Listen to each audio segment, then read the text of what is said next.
one figure inspires billions, yet sparks endless debate? What if the story we know is just the beginning?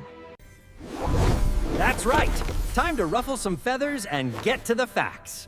Welcome to Decoding Jesus. Experts today, Dr. Reed, pragmatic historian, and Dr. Finn, skeptical scientist. Let the debate begin. Thank you. We apply the scientific method to history. We demand empirical proof. My goal is to distinguish between the Jesus of history, a Jewish preacher, and the Christ of faith, the divine Son of God. Miracles and the resurrection belong to theology, not history. No.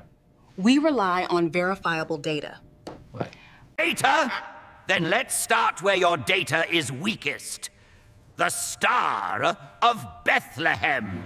The star is a theological device. No astronomical record fits the Gospel's slow-moving star description. Correct. But consider the conjunctions. Kepler calculated the great conjunction of Jupiter and Saturn in 7 BC. Conjunctions are common. They don't explain a star standing over Bethlehem, as Matthew describes. Kepler showed Jupiter and Saturn crossed paths 3 times, significant enough to draw the Magi. Why the silence? We have very little non-Christian evidence of Jesus until decades later. Exactly. Roman record keepers would have ignored him. He was a non-event. Not entirely. Tacitus, Pliny the Younger, and Josephus confirm a real person named Jesus existed. Yeshua was common. If he was a nobody, why would later historians specifically mention him? They referenced the emerging Christian movement, which became unavoidable. That's the movement, not the man. Fine. Let's move to the most difficult historical record, the empty tomb. Historically, the earliest sources state the tomb was empty. This fact must be explained. There are natural explanations. He survived, the disciples stole the body, or the women went to the wrong tomb. Wrong tomb? That only works for 2 days. The enemies could have pointed to the correct, occupied tomb. The stolen body theory is weakest. Why would disciples face execution maintaining a known lie? Fanatical belief drives people to extremes. They truly believed he was resurrected. Their belief led to a complete cultural and theological reversal. Where is the source of this seismic shift? The early community created a resurrection narrative to make sense of the tragedy and preserve his teachings. Created? Then explain the appearance narratives. Hundreds of people saw him. Mass hallucination is documented.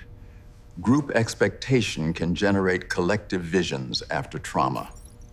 Mass hallucination doesn't explain Paul, a hater of Christians who converted after an intense personal encounter. Paul's conversion could be explained by severe guilt, a stress-induced vision, or neurological trauma. Guilt doesn't create a systematic, global theology. That requires a verifiable event. Gentlemen, how do you explain the conversion of James, the brother of Jesus, a skeptic during his ministry? Family loyalty is powerful. James may have stepped in to protect the movement after a dramatic death. James's conversion is one of the strongest historical arguments for a post-mortal appearance. A biological brother, a skeptic, converts after the crucifixion. Something radically changed his mind. The simplest explanation. The movement survived because its message was potent, not a physical resurrection. The sudden, explosive growth of the Christian movement is historically undeniable. The historical data demands a supernatural explanation. We've looked at the stars, the records, and the history. We didn't solve the mystery today. But maybe we've given you a reason to start your own investigation. Thanks for watching.